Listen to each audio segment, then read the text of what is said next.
It's been a while since I had an audio blog update regarding the Look For Me, I Will Find You book series and motion picture.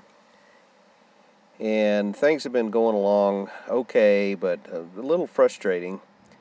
So I thought I'd come out to the location that I've chosen for the scene where Macy Lee leaves the pub with her guy Dylan, and they go out to the river, and there's a dock, and then a boat dock that's out over the river, and that's where she makes advances toward him, and he realizes, I guess, for the first time that she really does like him. Anyway, I've got this place picked out that's just perfect for the scene, but it's interesting tonight because it's really, really windy and totally dark. I mean, there's not any light in the sky at all.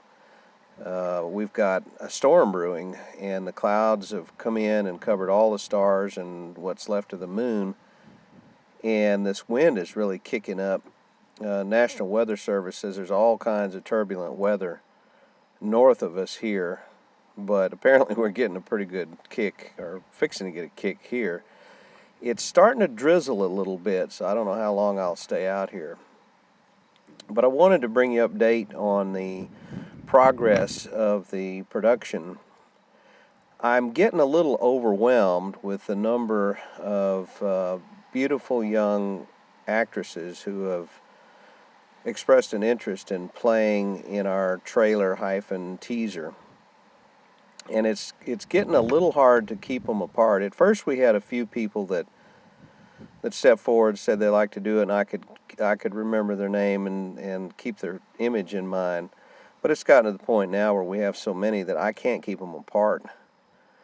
And I'm beginning to see what it's like in casting. You can be overwhelmed with the number of people that are interested in the project.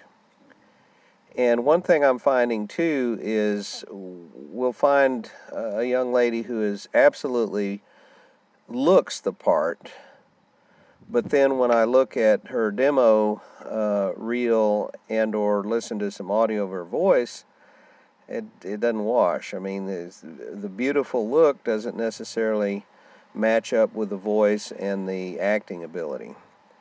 Then I'll find some that seem like they have really good acting ability and the right voice, but they don't have the right look.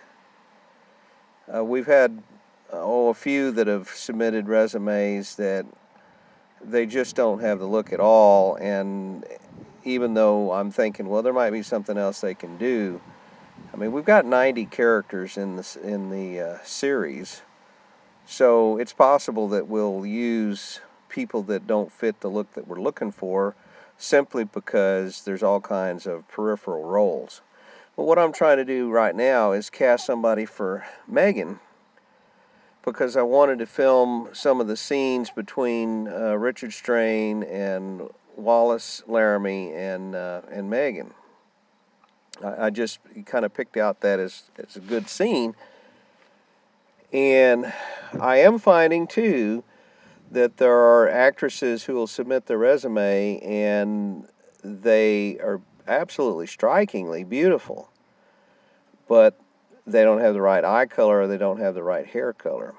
Now, I'm not absolutely stuck on the definition of what Megan looks like. I mean, that's changeable, and I'm flexible on that as long as the woman is absolutely drop-dead gorgeous. And that's essential, because I want the audiences, when they see this, I want her to take their breath away. This is supposed to be the evolved woman. You know, the year 2039 is supposed to be the perfect woman. And Dakota, the guy that plays across from her, is supposed to be the perfect guy. And we haven't even started the search for Dakota, but, you know, we'll look for somebody that is just as striking on the male role as we have on the female role. There are a number of girls who just don't fit the part at all, but they do fit other parts. Like there's one lady that looks like she could play Macy Lee, and another lady who actually came to us early on and looks to me like she would uh, be a good Detective Boise. Now, we haven't auditioned those. Actually, we haven't auditioned anybody yet. And so we won't know until we do the auditions if the demo reels and the audio and the photographs actually match the ability to act the scenes that we want to do. I reviewed a lady this evening who I thought she had real talent, real acting talent. Does not look the part, but her talent is striking. But I'm not sure that she can fit in the role that I've written. I mean, we'll see. I will try to audition her, see if she'll audition. And one of the things too I've noticed, people will send their resume and their headshots, and we'll respond back to them and say, okay, are you interested in an audition? And in some cases, I don't get a reply back, and it's like, well, why did you submit a resume if when we talk about an audition you don't reply? So I guess they get nervous or they're busy doing other work or who knows. In some cases, we've gotten resumes submitted by people that don't have any experience at all, and in some cases, I think they might be worth an audition. In other cases, you can kind of tell that they're just not going to work out. So we're in the process of sorting through all that and trying to make decisions. And it's really hard making a decision based upon a headshot and a demo reel. It's really hard. I mean, you almost need to uh, audition and see these people perform a scene out of the thing that we propose filming. Now that's going to be a lot of work because we're going to have to go through a lot of different resumes to find the one or two people that we need. The nice thing is that the talent is fresh. These are not people that you've seen before. These are people that are fairly young in terms of their career. Now, some of them had quite a bit of experience, but they're not overplayed. You haven't seen them anywhere. They've had movie roles and things, but it's movies that nobody's ever seen. That's not entirely true. I mean, there's some of the young ladies have done television that people have seen. I haven't seen it, but you would know the TV shows. So anyway, the casting is pretty interesting, and it's a bigger challenge than one might imagine. Not because it's super hard to find the right look, but it's hard to match the look, the voice, the acting, and the scene all together. So that's what we're working on. Been working on that for a couple months, off and on, and not solid everyday work, obviously, but as things come in, we work on it. And I'm hopeful that in time, once we do some auditions, we'll get just the right actresses and just the right actors so that they will bring something to the role and enhance the dialogue. Now, one thing I've told everybody is that when it comes to the dialogue, we're going to be pretty inflexible. We want the dialogue to be pretty much the way it's written. That's important to me as the writer. And I know how hard it is to act that way because in the short scripts that I've played with in my own acting, I tend to change them as I go. Not a lot, but I tend to change them. You tend to adapt the language, and sometimes it's acceptable and sometimes it's not. In the case of the Look For Me series, there are certain phrases that are critical to the plot later on, and if you don't do it just right when you film it, then you're going to end up regretting it later because it's not going to work. It's not going to fit. So that's going to make it really, really hard in terms of acting and directing. Man, it's really gotten windy out here. Hope it doesn't blow me off the dock into the water. Although the water does feel pretty nice, I'm not real sure that now is a good time to go skinny dipping. I had a phone call from a friend of mine a couple days ago. This is a gentleman that I've known for about 15 years, and really a great human being. I enjoy talking with him. I really got to know him well years ago because he was in the newspaper business, same as me. And he and I worked together selling ads, and we worked together swapping content and things like that. And went to I guess we met at the Texas Community Newspaper Association convention. I think it was the one in Austin. Might have been the one in Houston. Anyway, we met one year and we struck up a friendship, and we stayed friends. Well, and then he finally went out of the newspaper business and became a tow truck driver, which is something that I guess he'd always wanted to do. And then he just told me the other day he's not in the tow truck business anymore because as soon as the price of gas went up, he just couldn't make it. And he told a great story. He said, people were, rather than call the tow truck driver and paying him 50 or 75 bucks, they were towing their own cars to the shop, pulling them on coat hangers, he said, and all kinds of other things, straps and just whatever they could to avoid having to pay the tow charge because gas was expensive and money's tight. And so the economy just pretty well put him out of business. Well, funny thing about him, he had told me some stories over the years about experiencing some entities in a house that he and a friend by the name of, well, I won't give his name. I'll wait for him to tell the story. But anyway, he and a friend were in the process of fixing up this house, and they would have all kinds of weird experiences. For instance, they would leave to go to lunch. They'd leave their tools just scattered about. When they'd come back, their tools would be cords wrapped up neatly on the skill saw, things like that, put up in the closet in the back room. And that happened a number of times. And other strange things.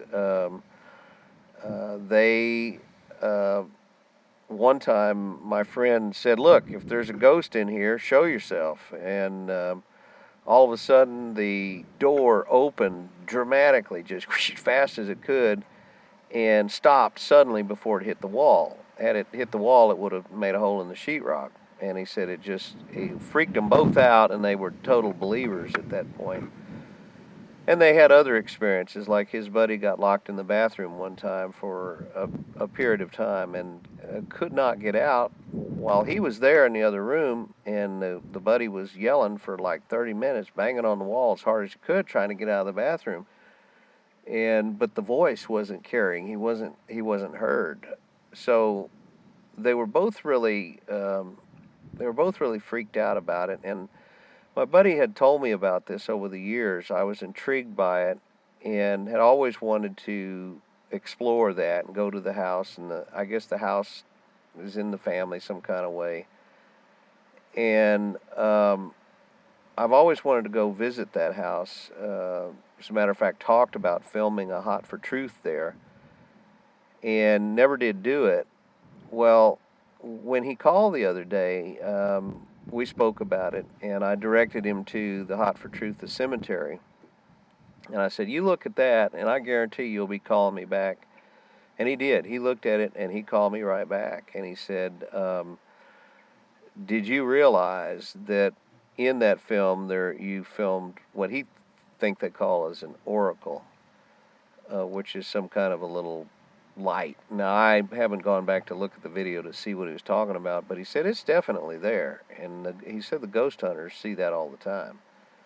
So I'll go look to see what that is. When I did the footage originally, I don't remember seeing anything. I didn't see anything when I was physically there, and I didn't see anything when I was editing the footage. So we'll go back and see what he's talking about. He described it to me, and I'll go hunt for it. Well, anyway, the good news is I said, "Do you want to film a Hot for Truth? And we'll talk about the house and some of your other experiences." And he said yes. So that's cool because he's had some personal experience. Then he told me that his buddy has had an interesting experience. And I said, "Wow." can we film that? And he said he'll check with his buddy. Now, I haven't heard back from him yet. But what his buddy did is actually nearly died and had a near-death experience. Went into that, and as my buddy described it, he actually saw the face of hell and then came back. And he said that his buddy wanted me to publish something about it, but that's when I brought up the idea. Well, let's just film a Hot for Truth. The whole concept of Hot for Truth, which I conceived back in 2008 when we had that strange experience in the cemetery, was that there would be an investigative team that would go and investigate the paranormal, strange things, strange stories, strange legends, ghosts, UFOs, entities, telekinesis, telepathy, anything that would fall into the field of parapsychology. I think would be fair game for the Hot for Truth series. And we had talked about it and well, filmed one episode.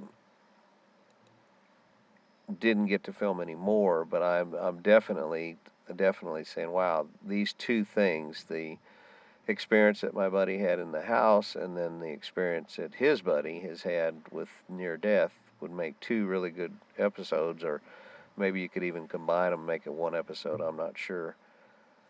But absolutely fascinating stuff. And, well, I guess another episode, which I've already filmed part of it, is stuff that took place at the house that I own. I've already videotaped the person there who was telling me about that, and it's pretty dramatic. Haven't edited it yet because it's still unfinished. The story's unfinished. Don't know where the story's going to lead, and it's quite frightening to me, personally, to me. And so I don't know if I'm going to edit it right away or not. When I do, eventually I'll put it on YouTube, and it'll be part of the Hot for Truth series, but I'm not real sure if I'm going to do it sooner or later. It may be later. I just don't know. One thing about the entities and telepathy is I have had some telepathic experiences, very acute more recently. In the early part of my life, no, I didn't have any experiences, but I'd say within the last 6 or 7 months, I've had more acute experiences, and I don't know if it's because I'm looking for them, I'm paying more attention. You know, maybe uh, a self-fulfilling prophecy. You want to experience something, so consequently you think you do, and that's certainly psychologically, that's certainly a possible answer. Although I don't think so. What's interesting is this buddy of mine, 6 months ago, in September, I started thinking about tracking him down. I hadn't seen him in, I don't know, maybe 5, 6, 7, 8 years, maybe 10 years. I don't know if it's been that long, but kind of lost touch with him. And one of my philosophies about friendship is that when you're a friend with someone, a true friend, I mean, you're a friend forever. Whether you talk to them on a daily basis or if you lose touch and don't talk to them for 10 years, you're still friends. And when you meet back up, you're still friends. I mean, that's the definition of friendship to me. And I would say I don't have a lot of friends, but the people that I do consider friends, I care deeply about. And it's funny how that friendship can just fade away or stop, and then you can pick right back up where you were. That's the way our telephone conversation was the other day. But anyway, about 6 months ago, I started thinking about him a lot, and I wanted to talk to him and tried to track him down, looked for his phone number, tried to find him on the computer. Turns out he doesn't do much computer stuff, so he's not on MySpace or Facebook or any of those things. Well, what's funny is that when he called me the other day, he says, Doug, I've been trying to get in touch with you for 6 months. I said, really? He says, yeah, every time I call, the phone just rings. I never get in touch with you. I've tried daytimes, I've tried evenings. And he said, I knew you wouldn't move, because you're not the type. I mean, you've put down roots on purpose, wanted to be part of the community and be stable instead of moving around a bunch. And he said, I knew you'd eventually pick up, but I kept trying, couldn't get you. Well, lo and behold, the other day I did pick up on the first ring, and there he was. And he started joking, and I knew, gosh, by the first sentence, he pretended to be somebody else. I knew from the first sentence who I was talking to. And I haven't talked to him in years. Anyway, I thought it was strange that he told me that he's, for 6 months, and that's the figure that he used, he's been trying to get in touch with me. And for 6 months, I've been trying to get in touch with him. Prior to that, no. Prior to that, I would think about him occasionally, but not very often. Something would happen in the newspaper business, I might think about him, but I don't know. The last time I can remember having a thought about him was about 2 years ago. I wrote a screenplay that involved a tow truck, and I was just wondered to myself, hey, I wonder how he's doing. Is he still driving that tow truck? Because that's what he was doing the last time I talked to him. And he said, no, he went out of the tow truck business about the time the economy went sour. And I got the impression that it was closer to 9/11, 2001, as opposed to the 2008 crash. I'll have to ask him and verify that. But it's been several years he's been out of that business. Anyway, the paranormal is a very, very strange thing, and I'm trying to get more in tune with it and pay more attention to it. And I think as you refine your ability, I think you really do improve your capacity to pick up information or to send information telepathically. The other thing that is strange is it seems like there's this interconnectedness with certain people. Um, this buddy of mine is one of those people. When we first met each other in the hotel at the convention, as I recall, we talked half the night. That was on our first meeting, and we had that instant connection. And we stayed in touch for quite a while, a lot of late night telephone conversations and a lot of different things. And he was always interesting to talk to, and he told me the other day, he said, oh, Doug, I've always enjoyed talking to you. You're always so interesting. So, I mean, we both have the same attitude toward one another with respect to conversations. And that, I wonder, if that isn't an indication of the past lives. I mean, maybe he's somebody I've known in a past life. You do run into people occasionally like that, where you connect with and you just feel like you have known them before. Doesn't happen a lot, but it happens enough where you got to say, wonder what's causing this. So I don't know. It's all very strange, and I'm wanting to move forward on the story for sure.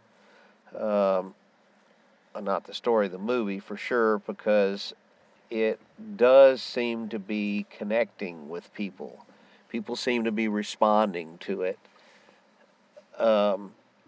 Virtually everybody that reads the 4 books say that the story is very engaging, that it really grabs them and holds on to them.